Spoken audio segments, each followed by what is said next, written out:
em Atos capítulo 2, você vai deixar a sua Bíblia aberta, porque nós vamos ler só do versículo 21 até o 24, e aí depois nós vamos fazer menção de alguns textos. Amém? Encontramos? Se você não encontrou, se quiser acompanhar aí pela tela, fique à vontade. A palavra do Senhor diz assim: e acontecerá que todo aquele que invocar o nome do Senhor será salvo. Varões israelitas, atendei a estas palavras.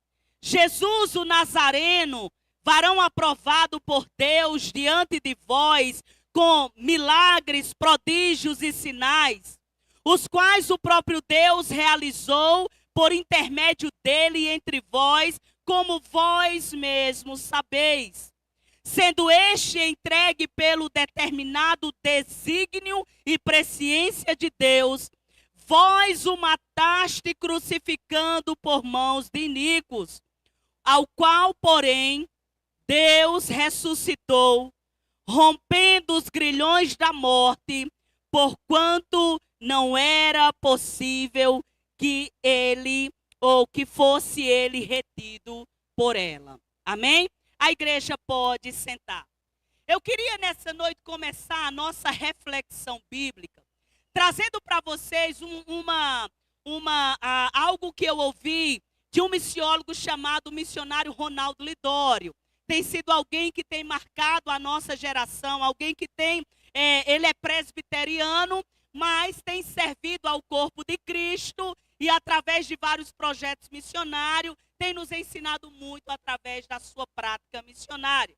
Mas o Ronaldo Lidório, o missionário Ronaldo Lidório, certa vez, ele falando sobre que nós gostamos muito de razões. A gente parece, já somos adultos, mas vivemos aquela fase ainda infantil. Mas por quê? Mas por que eu tenho que fazer? Mas por que eu tenho que ir? Qual é a razão para que eu possa contribuir? Por que eu tenho que orar por missões? A gente não tem a fase dos porquê. As crianças têm. E a gente, às vezes, já adulto, no meio da igreja, a gente continua tendo essas fases. E o Ronaldo Lidório, ele trazendo algumas razões, apresentando alguns motivos legítimos pelos quais nós devemos nos envolver com a obra missionária. Ele vai dizer que a primeira razão para que nós estejamos envolvidos com missões e de fato cumprir a nossa tarefa como missionário, como homem e mulher de Deus, é a glória de Deus. Antes de você promover o nome de uma denominação, de uma agência missionária, de um homem que lhe enviou, não. Nós não estamos pregando o homem nem denominação. Nós pregamos a Cristo Jesus. E todas as vezes que nós proclamarmos o Evangelho e um pecador se arrepende, um vem e confessa Jesus, quando povos reconhecem que Jesus é o Senhor, o nome de Deus é glorificado. Todas as vezes que nós dissermos e proclamarmos a palavra de Deus e essa palavra impactar o coração de alguém, a glória não é minha, não é sua. Nós não fazemos discípulos nossos, nós fazemos discípulos de Cristo Jesus e a glória é de Deus. Toda vez que você prega para alguém, que você dá testemunho onde você está promovendo a glória de Deus. Essa é a maior motivação. Hoje eu preciso falar de Jesus para alguém, porque Deus será glorificado quando eu abrir a minha boca. Essa é a maior razão pela qual eu preciso me posicionar como um missionário. A segunda razão que o missionário Ronaldo Lidório vai colocar, por que eu preciso me envolver com missões? Queridos, porque missões é uma questão de obediência. Missões não é uma opção. Pregar a palavra de Deus, não há nada de glorioso demais. Sabe, em nós, não é sobre nós. Fazer a obra missionária, cumprir o ID é uma questão de obedecer. O nosso Senhor nos deu uma ordem e ordem é dada para ser obedecida. Foi Ele que disse: Vão por todo mundo e pregue o evangelho a toda criatura. Sejam minhas testemunhas em Jerusalém, Judeia, Samaria e até os confins da terra. Foi ele quem disse lá em João 20, 21, assim como o Pai enviou a mim, eu estou enviando cada um de vocês. Ele nos mandou pregar a sua palavra, testemunharmos acerca da sua palavra. Então, quando você faz missões, quando você se posiciona e testemunha de Jesus para alguém, você está glorificando a Deus. Mas você está em uma total obediência, como servo obediente e submisso à vontade de Deus. Mas Ronaldo Lidório vai dizer que a terceira razão pela qual nós precisamos estar envolvidos com missões e fazendo a nossa tarefa é por causa, irmãos, da necessidade humana. O homem busca refúgio em tudo. Ele tenta se apegar a qualquer coisa que pareça Deus. Ele vai atrás de solução em coisas, em homens, em bens, mas a solução, salvação, só Jesus Cristo tem. A necessidade do homem, quantos de nós em algum momento passou por uma depressão? Quantos de nós tivemos um dia no chão? Quem nos levantou foi o Senhor Jesus. Quem nos curou foi o Senhor Jesus.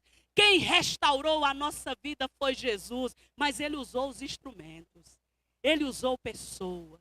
Fazer a obra missionária, a maior razão é nós glorificarmos o nome do Senhor. O salmista no Salmo 67, ele disse, louvem-te os povos, ó Deus, louvem-te os povos todos. Como eles vão louvar se nós não pregarmos? Como eles vão adorar o Senhor se nós não proclamarmos o nome dEle? A razão é nós precisamos nos submeter em obediência, entendendo que o homem, ele sem Cristo está perdido eternamente. E eu gosto muito do que o apóstolo Paulo disse em Efésios capítulo 2, logo no primeiro versículo. Ele disse, estando vós mortos em vossos delitos e pecados, todos.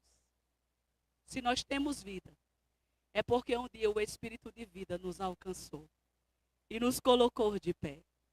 Lá no versículo de número 8, ele vai dizer do mesmo capítulo, é pela graça que nós somos salvos, mediante a fé.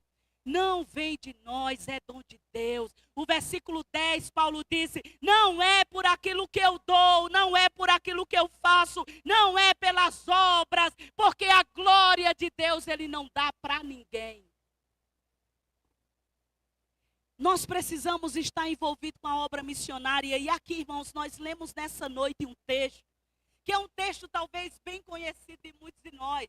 O capítulo 2 de Atos é quando se cumpre a promessa que Deus havia feito através do profeta Joel, que nos últimos dias ele derramaria do seu espírito sobre toda a carne. E o capítulo 2 diz que se cumpriu isso lá em Pentecoste. Jesus é assunto aos céus no capítulo 1. Ele é levado às alturas, confiou a tarefa de missões ou a tarefa de proclamação. Ele fez cada discípulo dele um missionário. E ele disse, vocês permaneçam em Jerusalém até serem revestidos de poder. Eles estão lá e a Bíblia vai dizer, capítulo 2, logo no início, que ao cumprir-se o dia de Pentecostes, o que acontece?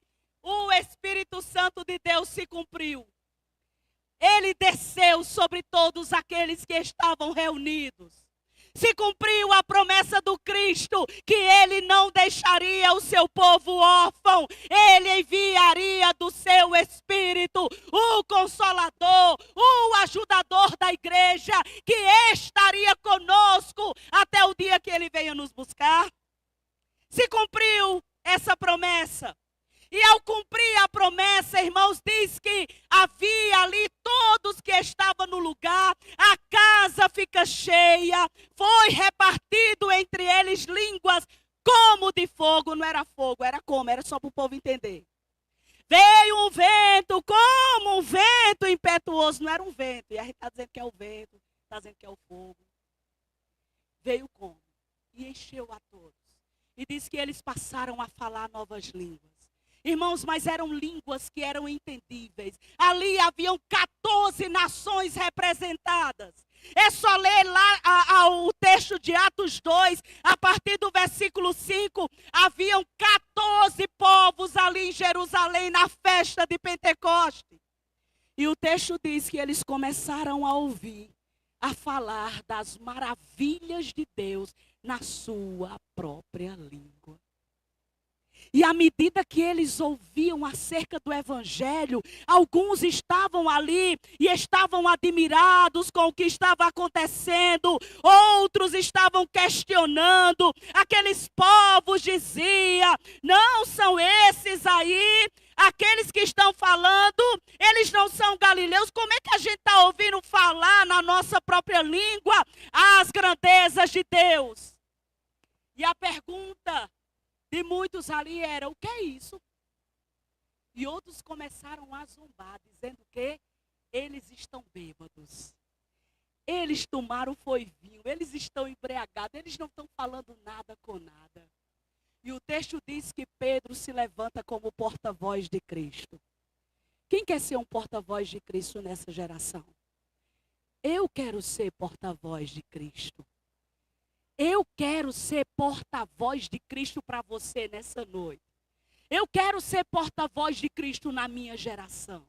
Eu quero ser porta-voz de Cristo por onde passar. Diz que zombavam, diz que outros criticavam, e Pedro se levanta, e aí cheio do Espírito Santo, ele ergue a sua voz, e ele diz: varões, sabe o que está acontecendo aqui? Tem ninguém bêbado essa hora não. O que está acontecendo aqui é o cumprimento, porque o Deus que promete, ele é fiel. O Deus que faz promessas, ele é fiel. O que está acontecendo aqui, queridos judeus, povo, sabe o que é que está acontecendo? Esses homens, ocorreu no meio deles o que o profeta Joel havia dito, que nos últimos dias,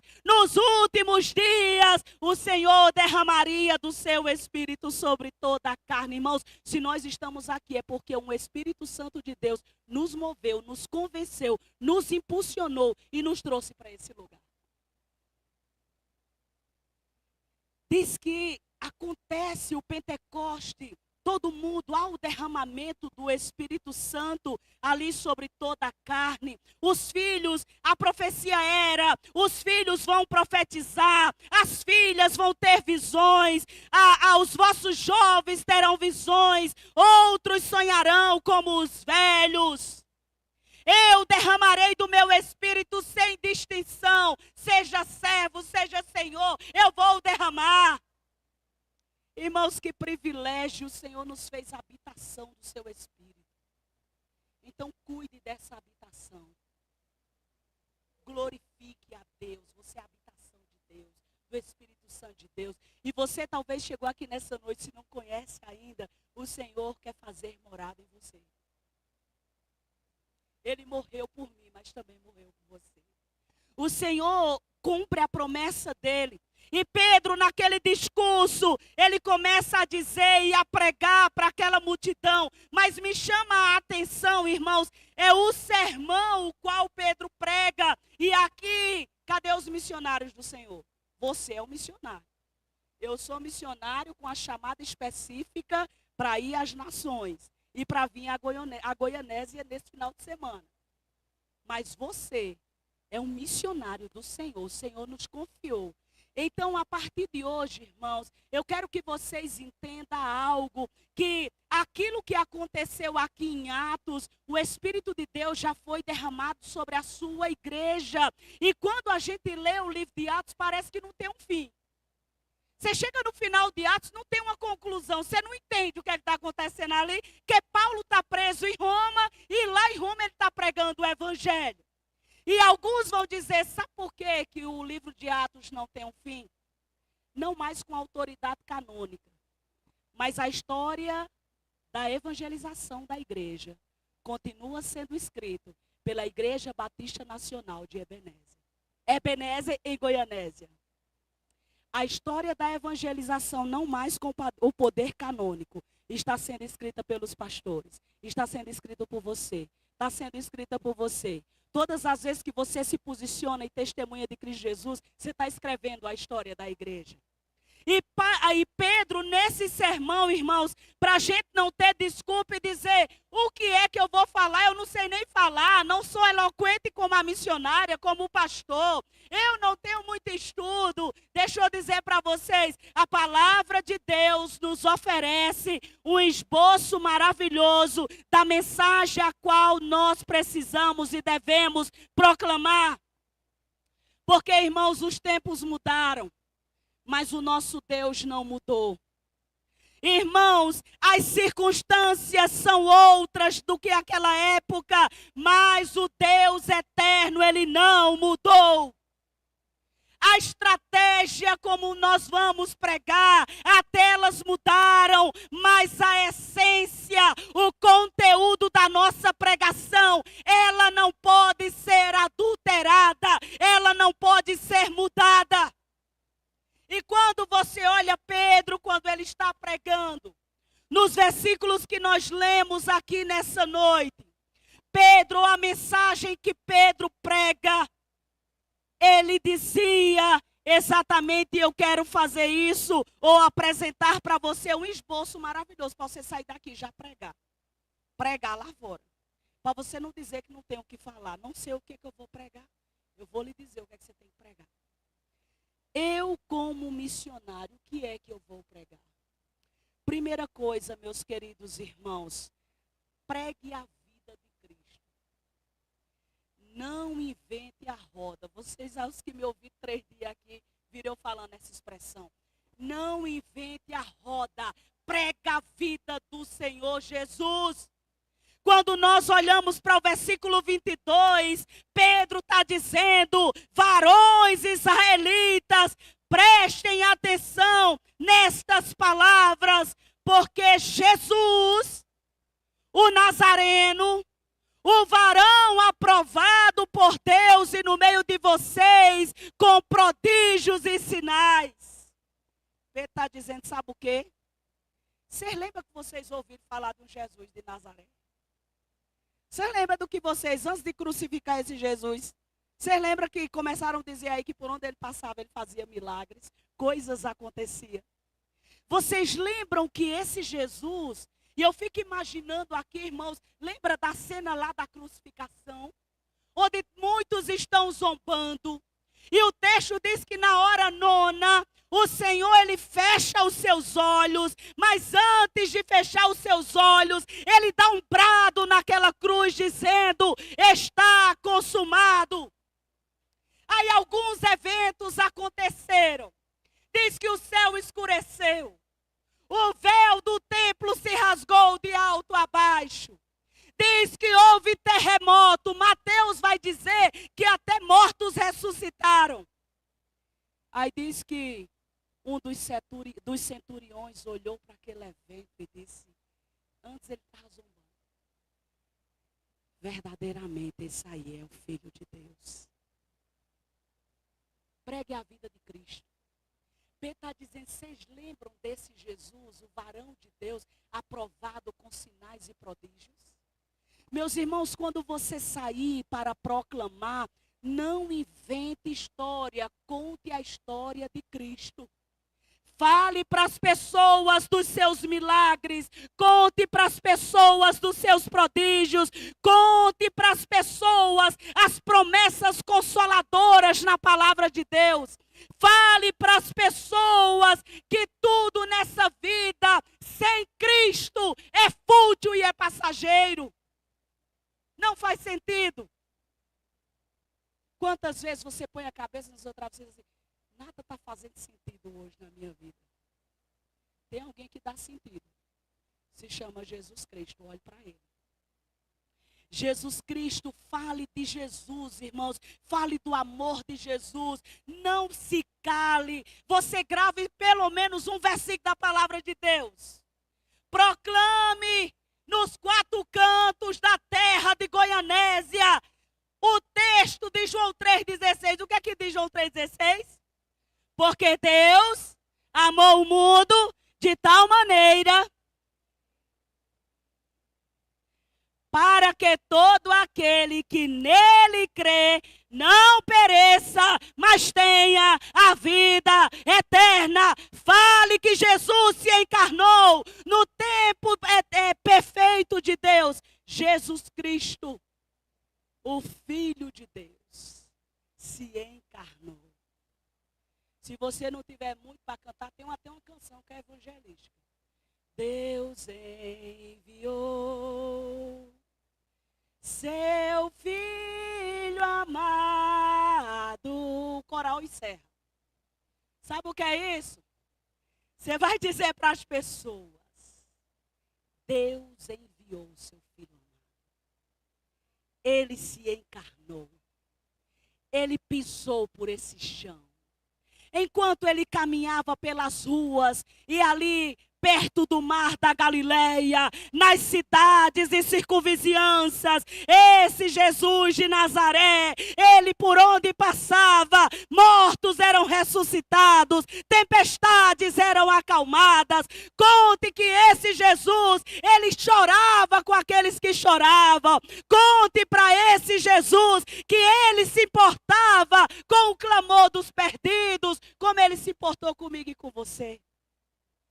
Pedro está dizendo: vocês lembram, varões israelitas, de Jesus, homem aprovado por Deus com palavras, sinais e prodígios. Sabe o que é isso?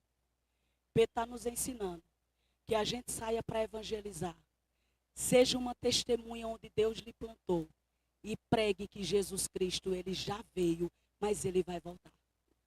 Vale.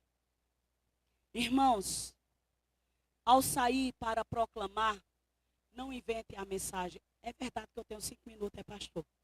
É isso? Mas eu vou tentar aqui bem rapidinho. Quando você sair para pregar, meus queridos irmãos, saiam, mas vão e proclame a morte sacrificial de Cristo Jesus. Não pregue só a vida. Não pregue só que tudo é flor, que tudo é lindo. Irmãos, Cristo morreu na cruz. Jesus levou a condenação que era minha e sua. Isso parece pouco. A salvação, ela é oferecida gratuitamente, mas ela não foi uma graça barata. Ela custou o precioso sangue do Cordeiro de Deus que foi imolado na cruz do Calvário. Meus queridos irmãos, eu e você precisamos pregar a mensagem da cruz, porque a mensagem da cruz, ela é a essência da nossa fé. Nós precisamos proclamar nos 4 cantos que o Filho de Deus, ele encarnou, ele andou nessa terra, mas ele também foi crucificado. E ele foi crucificado por amor ao mundo perdido, para oferecer perdão na cruz do Calvário. Pregue a cruz de Cristo. Nós precisamos amar mais a mensagem da cruz. Nós precisamos entender mais a mensagem da cruz. Nós precisamos entender, irmãos, que a morte de Cristo Jesus lá na cruz foi para que, mediante o seu sacrifício, a sua morte, ali na cruz, ele pudesse nos declarar agora justificado todo aquele que crê. Para os que creem, Paulo vai dizer em Colossenses capítulo 3, a partir do versículo 13, que o escrito, capítulo 2, perdão, o escrito de dívida que constava sobre nós estávamos condenados eternamente.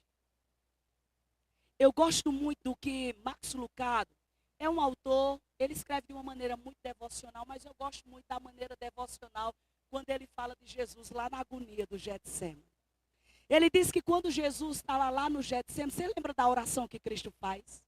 Em profunda agonia, suando gotas de sangue, e ele diz: Pai, se for possível, passa de mim esse cálice. Mas contudo, não se faça a minha vontade, mas a tua. Max Lucado, ele vai dizer que quando Jesus lá na cruz, ele dizia, se possível for, passa de mim o cálice. Ele sabia o que ele estava para beber. Jesus não tinha pecado. Jesus, ele veio como o Deus Filho, o Deus encarnado. E ele orava ao Pai, dizendo, o que vai vir, Senhor? O Pai é forte demais. Eu sei que tudo é possível ao Senhor, mas eu vim para essa hora. Se for possível, passe de mim essa copa. Mas ele se rendia. Faça a tua vontade. Sabe por que Jesus dizia, faça a tua vontade? Porque ele via você além do jardim de Getsemane. Porque ele olhava e ele via você. Ele olhava e ele via você.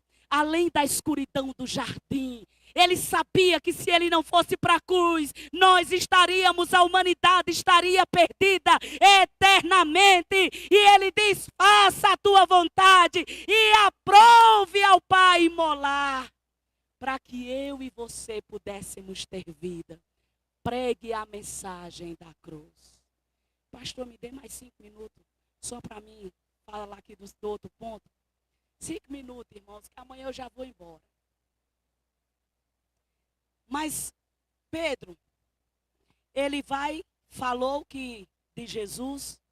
O versículo de número 23, ele disse que esse Jesus morreu na cruz. Ele foi entregue pelo determinado desígnio e presciência de Deus. Ele disse, vocês mataram, vocês o crucificaram. Mas a morte de Cristo já estava na agenda de Deus, viu? Já estava na agenda de Deus. Louvado seja Deus. Louvado seja o nosso Cristo por isso. Mataram o autor da vida. Mas a morte não pôde deter o nosso Senhor. Irmãos, essa igreja, eu e você, deveríamos cantar com muita força quando a gente cantar no louvor. A terra estremeceu, o sepulcro se abriu e nada deterá seu grande amor. Qual é a pergunta? Ó morte, onde estás? O Rei ressuscitou, ele venceu para sempre. O coral encerra. Olha, aí o coral continua. Glória a Deus. Meus queridos, prega que Cristo veio, ele encarnou. Prega que Cristo foi crucificado para que nós pudéssemos ser justificados. Mas pregue que a morte não deteve. No terceiro dia, as mulheres vão para o sepulcro. E quando elas chegam lá, elas dizem assim, tiraram o corpo do mestre. Não sabemos onde colocaram. E diz que o anjo do Senhor diz para elas, por que vocês estão procurando entre os mortos aquele que vive? Ele não está aqui, ele ressuscitou. Não, nós não pregamos a um Deus que está morto. Nós pregamos ao Cristo que disse lá em Apocalipse capítulo 1, eis que eu estive morto, mas agora eu vivo pelo século dos séculos. E tenho na minha mão a chave da morte e do inferno. Eu venci por vocês. Eu já conquistei a vitória por vocês. Toda a humanidade, ele pagou o preço da condenação. Pedro está pregando para aqueles irmãos e disse, tudo isso vocês estão vendo aqui? Lembra de Jesus? Ele caminhando entre vocês? Lembra que ele foi crucificado? Mas o versículo de número 24, ele disse, ao qual, porém, Deus ressuscitou. Ele não está morto. Tem gente, pastor, que eu não sei se aqui acontece não, mas lá em Serra Talhada tem, que fala de Jesus como se Jesus estivesse morto ainda. Meu Cristo não está morto. Não creio no Cristo vencido de semblante de amargura. O meu Cristo está vivo. E por causa dele eu tenho vida. e por causa dele eu tenho esperança de vida eterna. Deus o ressuscitou, porque não era possível que a morte o detesse. Queridos missionários do Senhor, saia daqui mais uma vez nessa noite com essa consciência. O Senhor nos deu o privilégio de proclamarmos a sua palavra. Não diga, eu não sei falar e nem sei o que é que eu vou dizer. Só conte para as pessoas a história de Cristo. Conte que ele veio. Conte que ele morreu na cruz para pagar a condenação minha e sua. Conte que a morte não deteve porque ele ressuscitou. Mas conte para as pessoas também que esse Cristo, ele foi assunto aos céus. Ele já está glorificado. Ele já foi glorificado. E todo aquele que crê também é glorificado. Mas nós temos uma viva esperança que muito em breve, se hoje você ouvir a voz do Senhor, não endureça seu coração, se posicione. Porque muito em breve, esses céus de Goianésia, do Brasil, das nações, eles vão se rasgar. E todo olho verá o nosso Cristo, que virá com poder e grande glória buscar a sua noiva. Eu vou estar lá. E se nós não nos vermos mais, que eu espero que a gente se veja em breve, nós nos encontraremos na eternidade. E diremos, missionário, não vamos lembrar da dor não, mas o meu Cristo me alcançou, converteu a minha alma de uma maneira tão grande, que me deu o privilégio de ser proclamador do seu evangelho. Eu queria pedir que você se colocasse de pé nessa noite. Eu sei, irmãos, que essa palavra ela não foi em vão. Essa palavra ela não foi em vão, irmãos, eu creio. Nós como missionários, como arautos de Deus, temos uma palavra a ser proclamada. E que o Espírito de Deus que habita em nós nos capacita a proclamarmos o seu evangelho. E a boa notícia é que Jesus veio, consumou a obra, ressuscitou, mas que ele vai voltar. Senhor, nós adoramos o teu nome nessa noite. Glorificamos ao Senhor, ó Deus, pela tua palavra ao nosso coração. Ó Deus, tu conheces, ó Deus, as nossas fraquezas, nossas debilidades, nossas limitações. Tu sabe, ó Deus, às vezes, Senhor, que achamos que não temos o que falar. Mas nessa noite, ó Deus, a tua palavra nos faz recordar que nós precisamos abrir a nossa boca e testemunhar do Senhor Jesus. Ó Deus, há tantas vidas ao nosso redor, tão perto de nós, em suas angústias, em suas tristezas, em seu desespero, mas na sua morte espiritual. E nós, ó Deus, temos o privilégio de sermos proclamadores da palavra de vida. E eu oro, ó Deus, para que o Senhor nos encoraje como igreja.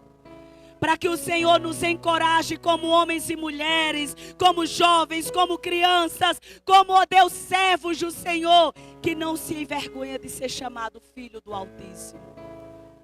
Muito obrigada, Jesus, pela tua palavra. Muito obrigado, ó Deus, por essa noite, pela vida de cada irmão que entrou por essas portas. Ó Deus, que nós possamos, diante de tudo que ouvimos esses dias, somente, ó Deus, se estamos fora da rota, voltar, ó Deus, para a rota proposta pelo Senhor. Que é, ó Deus, cumprirmos o ID, a tarefa principal que o Senhor confiou a nós como igreja. Nós adoramos ao Senhor e te damos toda a honra, toda a glória. Em nome de Jesus Cristo. Amém. Amém, queridos. Que Deus os abençoe em nome de Jesus. Muito obrigada, pastores, irmãs, pelo convite. Que privilégio foi estar com vocês esses dias. O pastor está com a palavra.